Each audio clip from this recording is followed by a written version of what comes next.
শরৎচন্দ্র চট্টোপাধ্যায় 1876 সালে পশ্চিমবঙ্গের হুগলি জেলার দেবানন্দপুর গ্রামে জন্মগ্রহণ করেন।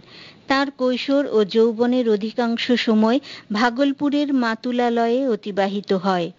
দারিদ্র্যের কারণে কলেজ শিক্ষা অসমাপ্ত থাকে।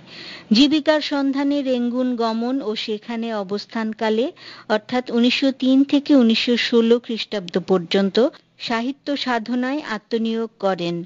1907 সালে ভারতী পত্রিকায় বড়দিদি উপন্যাস প্রকাশিত হলে তার সাহিত্যিক খ্যাতি ছড়িয়ে পড়ে। এরপর একের পর এক গল্প উপন্যাস লিখে তিনি এমনভাবে পাঠক হৃদয় জয় করেন যে বাংলা সাহিত্যের সবচেয়ে জনপ্রিয় লেখকে পরিণত হন। সাধারণ বাঙালি পাঠকের আবেগকে তিনি যথাযথভাবে উপলব্ধি করতে পেরেছিলেন।